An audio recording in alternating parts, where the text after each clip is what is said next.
Okay, I'm back. I uh, I actually deleted my TikTok account. I mean, I didn't delete the account. I just deleted the app. And I might return to it someday. The thing is that it's way too addictive.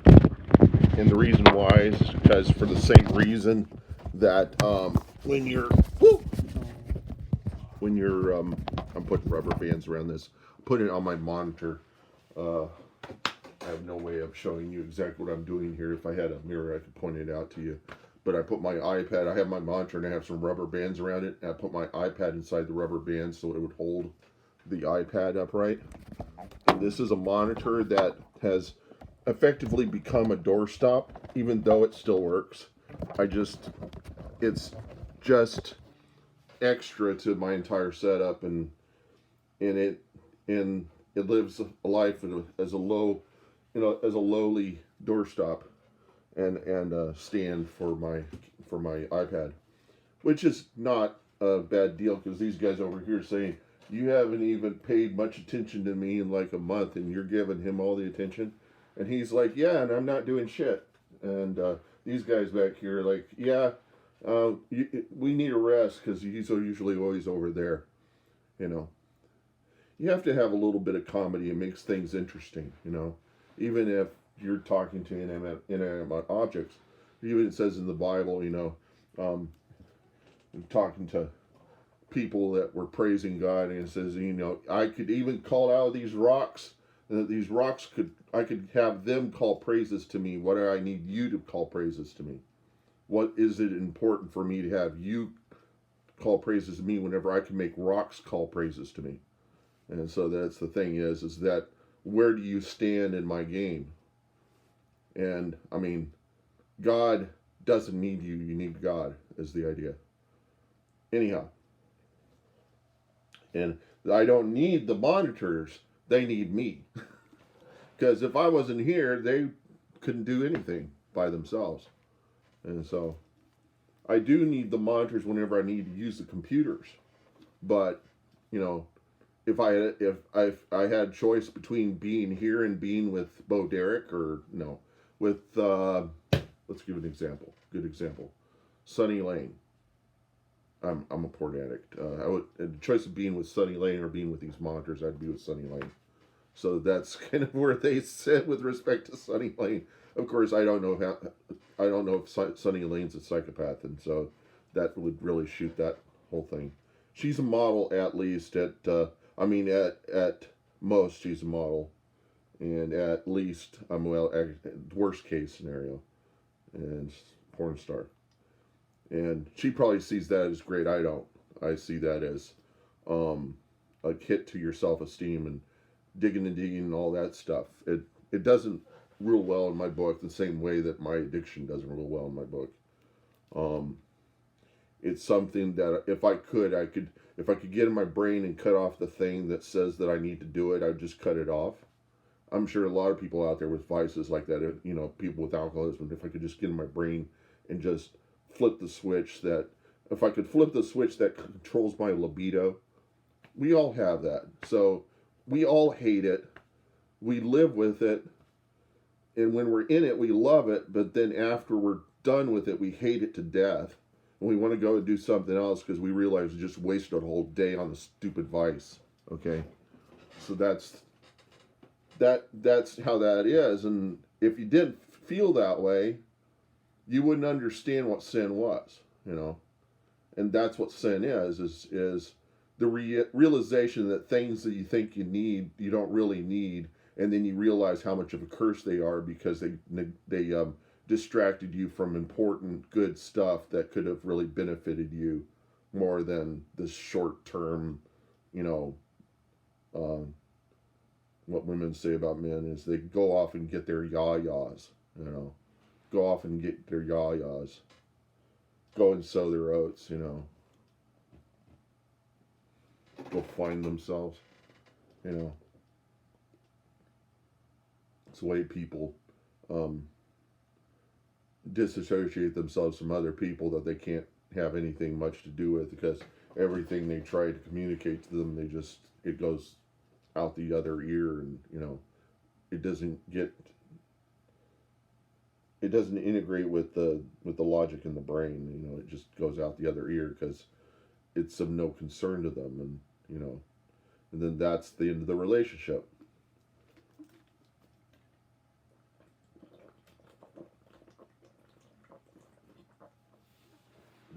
And the one leaving would like to think the person they're leaving behind will realize they lost something special. But the fear is if they ever came back, they might find out that nothing happened as a result of them leaving.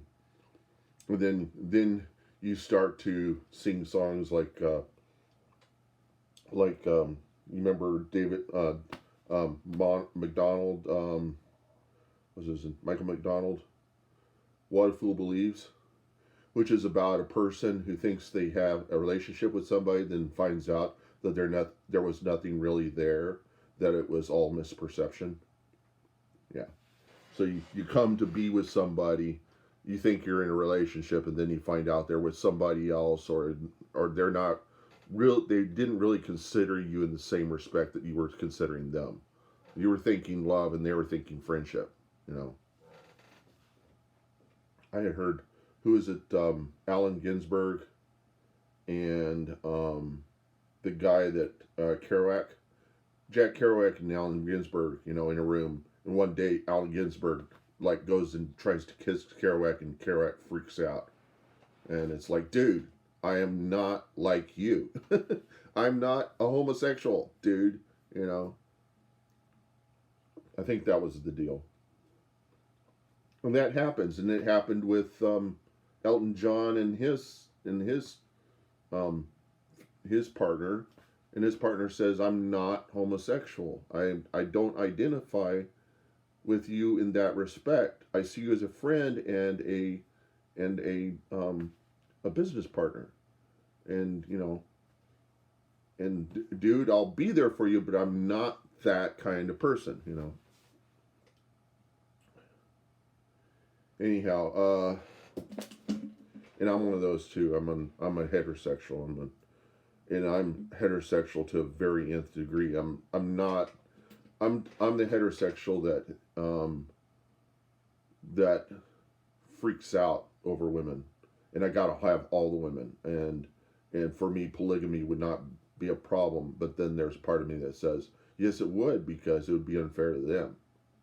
You know, unless they could take me or leave me, then I would just be that guy that would be used for reproduction. I'm just a gigolo, and everywhere I go, people know the part I'm playing. Selling every dance, making every romance. Ooh, what they're saying. Someday, what would they say about me when they didn't know it was just a gigolo? Life goes on without me. See, that's a David Lee Roth song. Oh, so I was just outside mowing. I wasn't mowing, I was mulching all the leaves in the yard.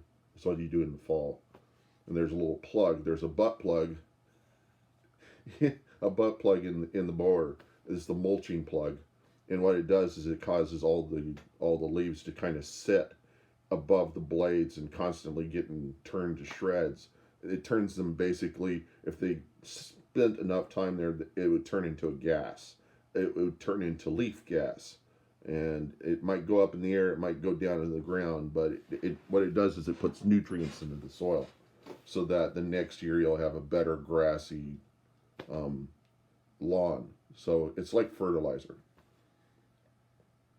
If you ever played Minecraft and you take all of the seaweed from the ocean and you throw it uh, in your compost thing, you got your um, what do you call them, the little thing that puts the stuff down, and then the composter, and then it dumps it into your, I forgot what they call those things. Um, the things that you need, like 6 irons you take a bunch of irons and you put them around a a a bin, or something you stick stuff into, storage container. Oh, what do they call them? Trunk. So you take a trunk, You put around some silvers around it in your and it produces what is that thing called? And then you put your stuff in that thing and it puts it into the composter and composts it, and then out pops basically bone meal that or fertilizer. Then you can go and start making all your plants grow really fast so that you can go and do reproduction on your animals. You know, your chickens are going to want the seed, and your cows and your sheep want the hay, and or I mean the wheat, and then and your pigs are going to want potatoes, and I think carrots. I don't know if they take, yeah, they take carrots and potatoes, and if you have any turtles, you get seagrass. I haven't gotten around to that stage yet of reproducing turtles. Um, and I guess you can kill turtles, and it gives you shells, and you can make armor out of the shells. I don't know what the advantage of that armor is, how it bears well with any of the other kinds of armor. But yeah, so I was outside and I was doing that stuff, and I had something to say, and I don't know what I had to say, uh, but I guess I'll put some more videos up. I'll eventually remember what it was that I was going to talk about. You may not see it, but up here there is a little. Um, I can do it with this other iPad. Hold on a second. Camera 4600. Camera.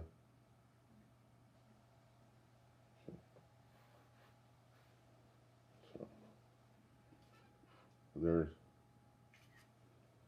Don't. Okay. And zoom up on it. This is the deal that's going down here. That's the deal that's going down. And so the iPad, the thing in red there is you, and what's above you is my VR180 pointing down, and I've already taken some video for it. And so that's, and you could probably see that there are rubber bands around the iPad, and it's being held up there by a ViewSonic computer monitor on a table. And I noticed I was sweeping, and one of my Oculus Go's was underneath the desk, and I don't know which Go this is. I think this is this maybe the 32. I think the other one's a 64 gig. They both have the capacity to have Minecraft. In fact, I think I have Minecraft on this. And I once thought that these controllers right here don't work. But keep in mind, if you buy these controllers for your Go's, if you still have a Go, you have to go through a process with the Oculus setup program to register this device with it. Just like you do your Oculus Go's and your Quests, you have to register the controllers as well. If you don't, then it won't. Then the headset will not see the controller, and you won't be able to associate the headset with the controller as well. And that's the process. I bought several of these, and I was like, each one, they're not connecting to the headset. What is the deal here? And the thing is that I was not registering them with the app, the Oculus app, and so that's what's going on there. The Oculus Go's, how they're different from the Quests, is the Quests are 6 degrees of freedom. That means you can move in space and rotate. These things can only rotate. This thing can only rotate. It can't move around in space. Well, you say, well, I can't play Beat Saber with that. I say, so fucking what? The difference is that if you're sitting in bed and you want to watch some movie and you don't want to mess with the person that's laying next to you, or you're in your apartment and you were paying, and your electric bill was going really high,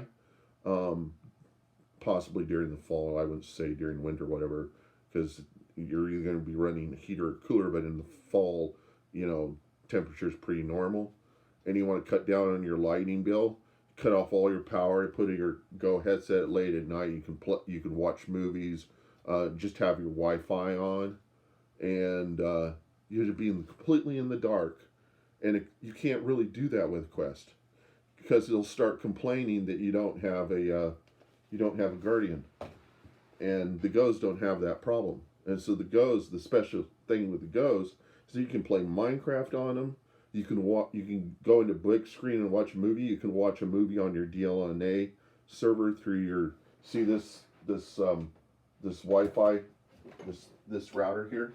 This router is my media router, and I can stick a little flash drive into that sucker and stream movies into any one of my VR headsets.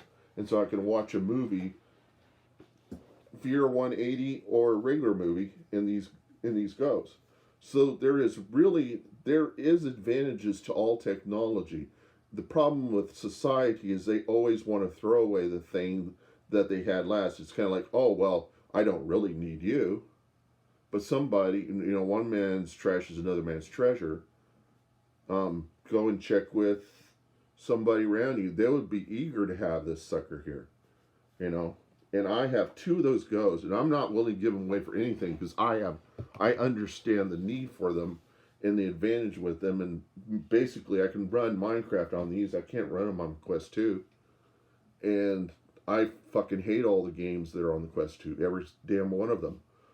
They don't give me the pleasure Minecraft does, because there's not that infinite playability aspect to it.